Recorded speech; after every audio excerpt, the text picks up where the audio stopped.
right now on 5 on your side at 10.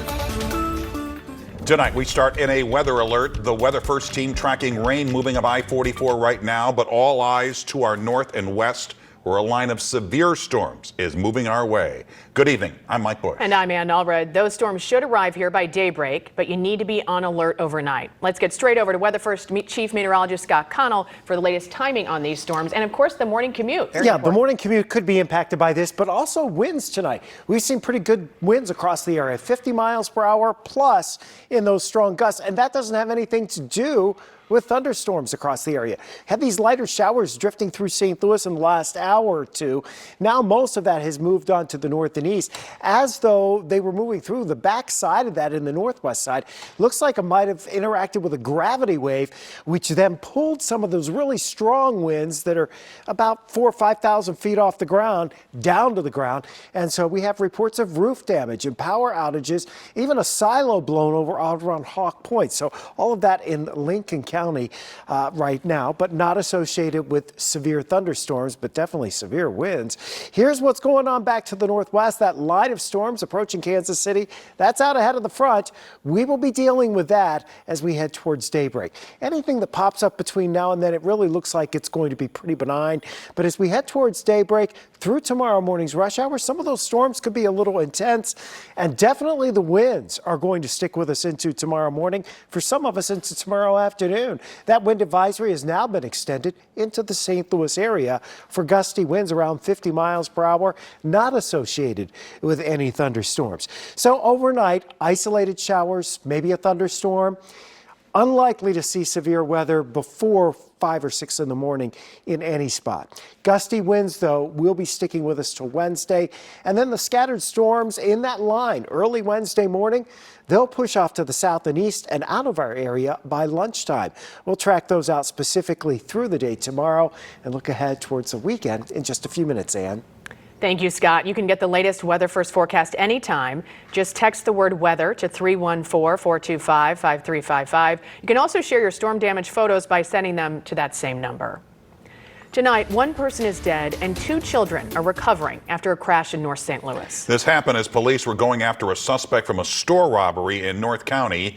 Our Brent Solomon is live at St. Louis Police Headquarters with what he's learning about this investigation. Brent. Well, witnesses tell me they know the innocent man who lost his life. They tell me he frequented the Crown Mart, which is directly next to the stretch of road where he lost his life. And now, investigators here at City Police now working with County Police to get to the bottom of this. A mangled mess on Martin Luther King Drive and Cora Avenue Tuesday afternoon. Yeah, I knew somebody was dead when I was looking at that car. Somebody's dead. Sadly, Henry Young is right. It's pretty bad. It's gone. He's referring to these 2 cars. A maroon Kia. Officers say a robbery suspect was driving when he took off from police.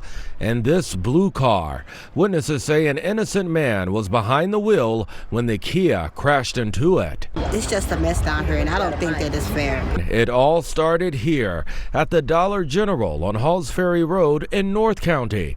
Police say someone assaulted an employee and robbed the place, taking off with items from the store.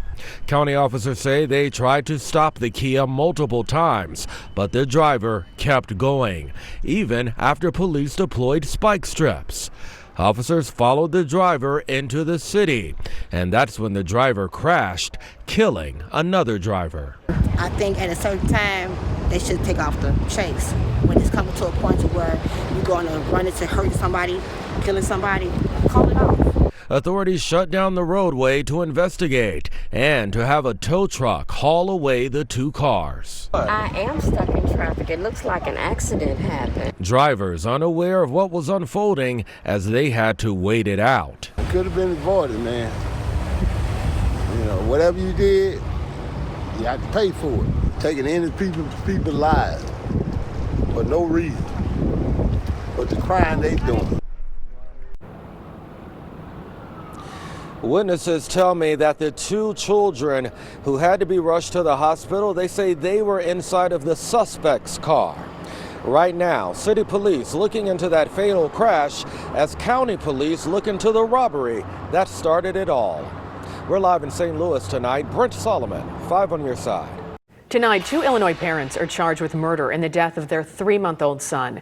Prosecutors have charged Logan Hutchings and Sophia Kelly of Pinckneyville, each with 3 counts of first-degree murder. Investigators say the infant was admitted to a St. Louis hospital last June, suffering from a skull fracture and broken ribs. The baby died 2 days later.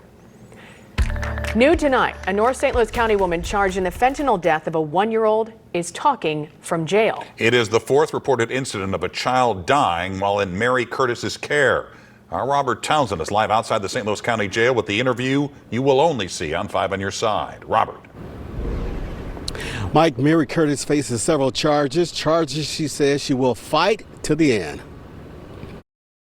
I will not hurt a baby. From her cell at the St. Louis County Jail, suspect Mary Curtis claims she's baffled as to why she's now behind bars. I'm like mind blown.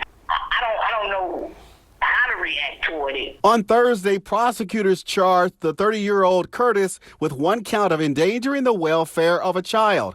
According to a probable cause statement, on March 20th, Curtis was responsible for watching a 17-month-old girl. Investigators say a second child witnessed the toddler fall asleep on a floor while in Curtis's care. Immediately, I called her mom. Curtis says she rushed the child to her mother's Janet Street home in Jennings, where her mom called 911.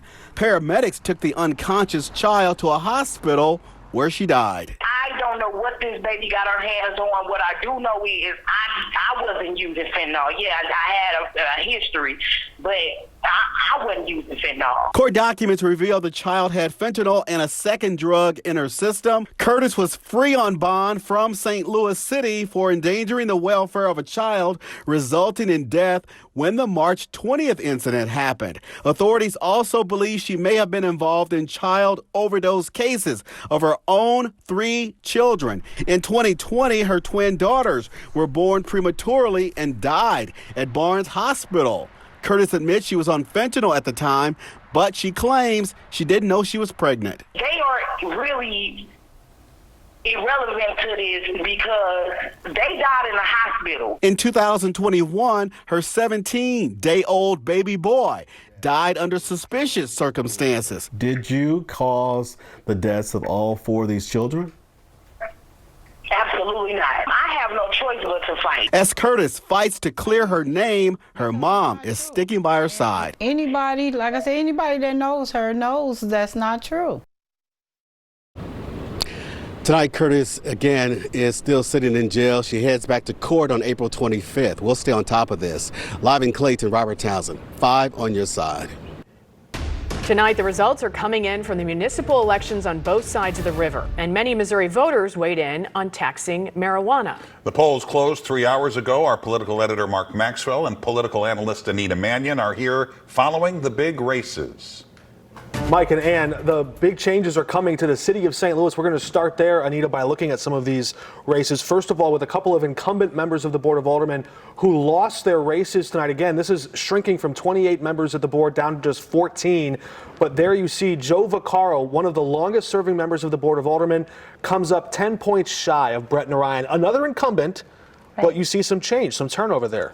You do, and on the whole, I think this is a good night for the progressives. This is one example of that. They had a great ground game and focused on issues that apparently brought voters out. Those results flashing on your screen now, where Michael Browning, an activist with some support from the younger Democratic activist in the city, knocks off incumbent Alderwoman Tina Peel by a wide margin. He had bested her both in the early votes and absentees and in just the number of doors they knocked. His campaign was boasting manpower and shoe leather, really getting out and meeting voters for quite a while. This was a closer race in the primary, but he really blew the doors off here. Michael Browning will be a new member at the Board of Aldermen there. But I like Board of Alderwomen. That's okay. It's becoming more so. But Mayor Jones, she got a lot of endorsement power in many of those races where it was effective. One giant she couldn't slay was in the northern part of the city.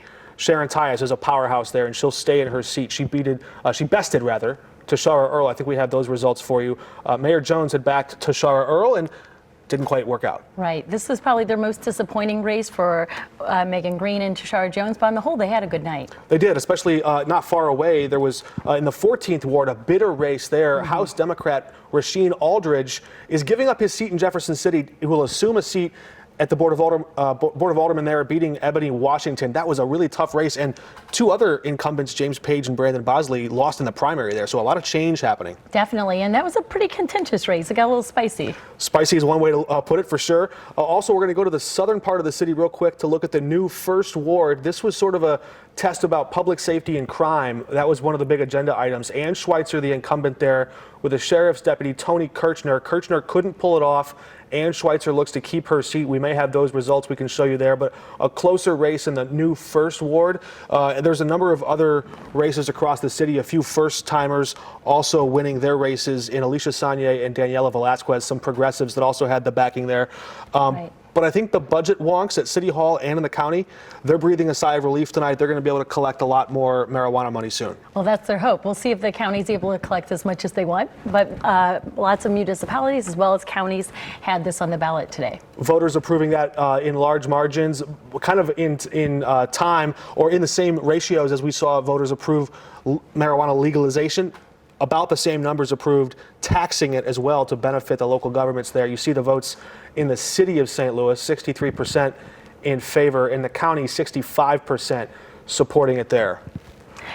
Yeah, and then we also had Prop C in the city. Prop C, that could be the biggest long-lasting change coming. This is the Charter Commission, which means soon public debate will get started around the city where you could see changes coming to the city's guiding document. The city charter could have new changes, and voters will get a chance to weigh in on those November 2024. So still a year and a half off, but big changes coming in St. Louis.